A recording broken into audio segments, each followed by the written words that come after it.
We are so pleased to have back on set Mike Guimares, who is the owner-broker of RE/MAX Spectrum here in Plymouth and beyond, for our section that we call Home Matters. Thanks for having me. Welcome. Thanks. We haven't had you in a while, so a lot has changed in the market. Certainly has. Seemingly over the last 4 months or so? Yeah. What is the state of the market right now? It's definitely changed. I think we were a broken record for a long time, talking about seller's market, the prices just increasing very quickly, bidding wars, people feeling, buyers feeling like they needed to rush into the market when a house came on. Right, people selling houses like it was 20 seconds. It was ridiculous. kind of like to put the sign up, it's gone. Right. And that was unhealthy. We knew that couldn't really be sustained. Yep. And it wasn't good for buyers to feel like they were pressured into a home and start bidding more than they really could afford or wanted to spend. Sure. So that has shifted, and we're definitely leaning back towards a buyer's market. It hasn't shifted completely yet. It's a little bit more stable.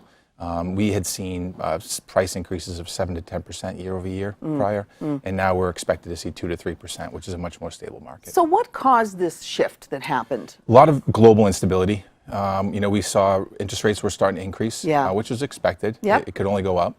And people started getting a little nervous, but the economy is still strong. Yes. And so, Brexit happened. That caused a little bit of instability there as well. We saw rates dip again. Yep. And that caused people to maybe feel like they could get back in. Right. Now, what about the whole steel industry, the tariffs? How does that affect everything? It does. It affects new construction and home modifications or remodeling more.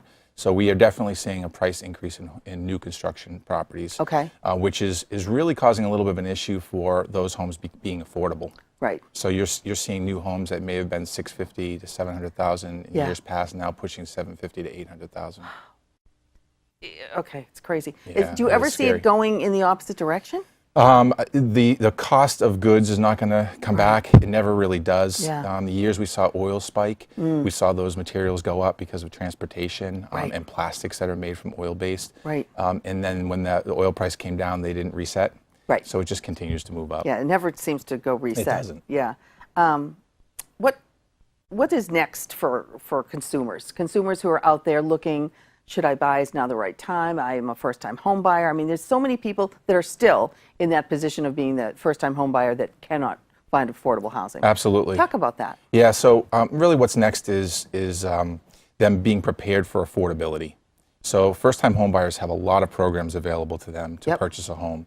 And the rates still aren't bad. I mean, we look at what rates were in previous years. We had topped 17, 18%. Yeah, my first house, 18%. Mine, 9 3/8. And that was only in the 90s. So the rates are still good. Buyers just need to be prepared for affordability, being realistic about what their payments are going to be, and then being calm and precise about what they're going to search for, not feeling pressured because that market is not on the seller's side now. So they need to have a professional do some due diligence on a home they're going to offer on, understand what utility costs are going to be and other factors. Yeah, it's not just the house price anymore. Right. And especially where homes that have been built in the last 15 years, the energy code is so much better that larger homes are easier to heat and cool. So it might be less expensive than a home that's 20 years old, even though the price is higher. Exactly. Now, what about first-time home buyers and putting deposits down? I mean, because usually it's 5 or 10%. And if you're buying a $400,000 house, a lot of people don't have $40,000 sitting in the bank.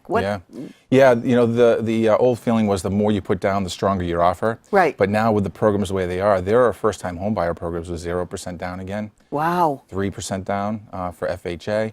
And while some people get a little nervous thinking that lending is really laxed a bit, it's not like that. They're still very strict on income, your time and your employment, things like that. Right. So buyers should really take advantage of those programs. There's a lot of mass housing programs that will help you with down payment assistance. And I think that if buyers look at the cost to rent, which will continue to increase. And that's a whole nother it's not going to stop. subject. Yeah, so buying is definitely much more affordable in the long run, and you get more of an asset back at the end. Right, because affordable renting, it doesn't even seem to exist anymore. It really doesn't, and I think that we're seeing a lot more 40B projects that are putting in some affordable housing, which is great. Right. But there's so many people that are trying to get into those properties that it's even more competitive than if they look at homes that are in the price range that they can afford. And there's not enough of them. There isn't. Yeah, at all.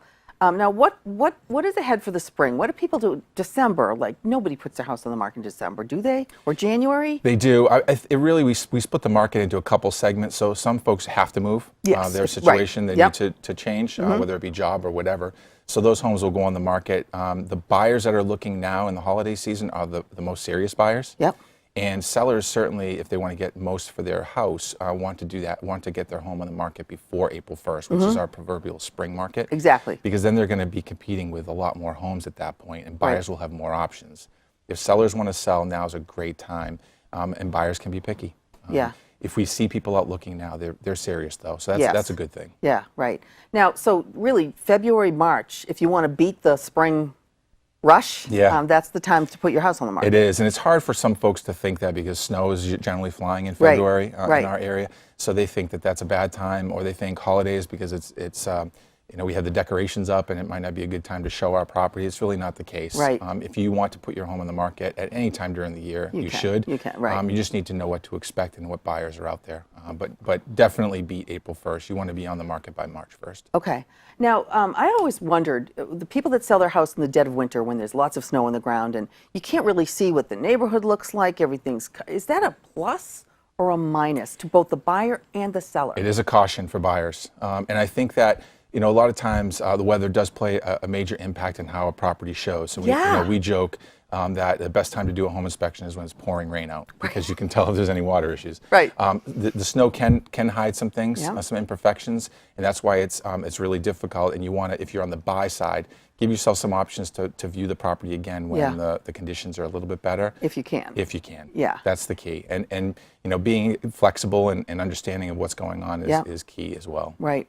And finally, let's just talk a little bit about realtors and mortgage companies. And like you see ads now that you can get a mortgage approved in 20 seconds on your phone. Yeah. Yeah, it's amazing. People, can you speak to that as someone who's been in this industry for a long, long time? Yeah, there's something to be said about having a professional that you can pick up the phone and talk to and explain your situation. The online apps and things like that are quick, they're looking at just some very simple factors, and it's still subject to verification. Right. So typically when you talk to someone on the phone, they're asking you for that verification up front, and they get the entire picture. And a lot of times they can talk to the bank, or they can talk to whoever's lending the money about those factors that might be outside of what you see on black and white paper. Right. So I think it's very, very important for them to talk about their situation, what the scenarios are available to them based on their income and what their other factors are for employment, and let that professional guide them through it. Right. Because it doesn't cost you anything to talk to someone. It doesn't. Right. And it's not binding either. Right. So you can talk to several loan professionals. Right. They'll do what's called a soft credit pull. It won't impact your credit score. Yeah. And they each have different programs. So you want to get as shop much around. information as Absolutely. possible. Absolutely. Yeah. And finally, people that are thinking about moving versus renovating or adding to their house, has that changed at all? What advice you'd give? Yeah, right now the market is very strong for contractors. There's a lot of home improvement going on. Yep. But again, that cost of goods is up. It's still up. So if you were going to add an addition, 2 years ago for $100,000, it might be $125,000 today. Yep. And you should always factor what your return on that is. Right. So if you're doing something like an in-law improvement to your home, that's very specialized. Yep. And that might be a little bit more difficult to sell down the road, as opposed to doing your kitchen, your baths over. You generally get that return back. That people love. Yeah. You definitely want to look at what you're spending versus what you'll get back. And I've heard so many different answers to this. What, in your opinion, sells a house? Well, I know everyone says location, but curb appeal and condition. They Curb really, appeal and condition, yeah, because people are a lot more aware of what it's going to take to redo something they don't like, or keep it up. Right. And so that really is a main factor. Condition. Excellent. Excellent advice, excellent information as always. Thank you so much. We'll have you again in a few months in the spring. Talk about the spring market. Can't wait.